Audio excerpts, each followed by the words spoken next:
Pensez-vous que Dieu qui sait tout va placer sa confiance dans un homme naturel, dans l'homme charnel? Qu'adviendrait-il de Dieu? Je vous le demande un peu. Et quel emploi l'homme charnel ferait-il de Dieu, s'il pouvait se servir de lui?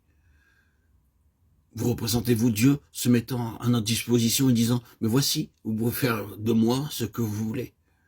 Ce que nous ferions, nous nous servirions de Dieu pour nous faire Dieu nous-mêmes. Nous hausser jusqu'à la divinité, tel serait notre but.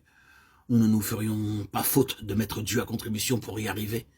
Nous, d'abord, tel serait le résultat. Aussi, Dieu a-t-il placé la croix à la base même de notre onction? Pas de croix, pas d'onction.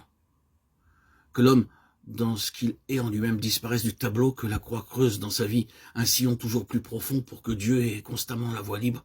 Alors oui, dans ces conditions, l'onction est prête à se manifester.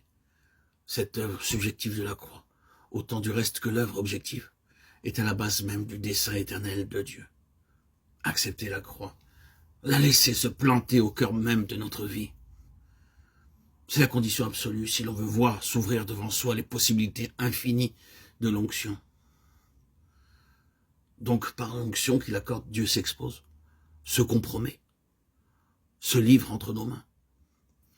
Oh, ce n'est pas peu de choses, bien-aimés, quand Dieu donne à un homme une telle preuve de confiance. Que ne peut-il pas faire quand l'on vient là? Eh bien, c'est cela l'onction. On conçoit donc qu'elle confère une dignité toute spéciale à celui qui la reçoit. Cette dignité s'explique par le fait que dans une vie comme celle-là, c'est Dieu qui est en évidence.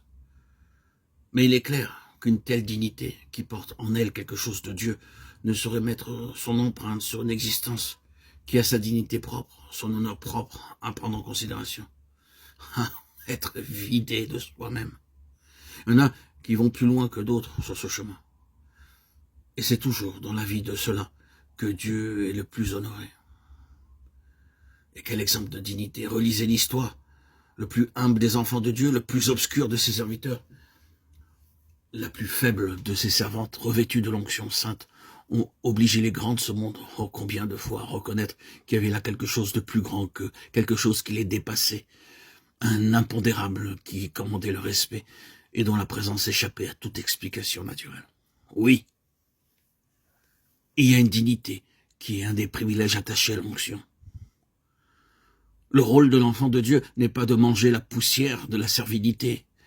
Nous ne sommes pas faits pour aller ramper devant les influences de ce monde. L'onction porte avec elle quelque chose qui parle de Dieu. Une confiance, une assurance digne, tranquille. Ce n'est pas un esprit de supériorité ou de domination, loin de là. Au contraire, rien qui s'impose. Celle de la dignité, tout court.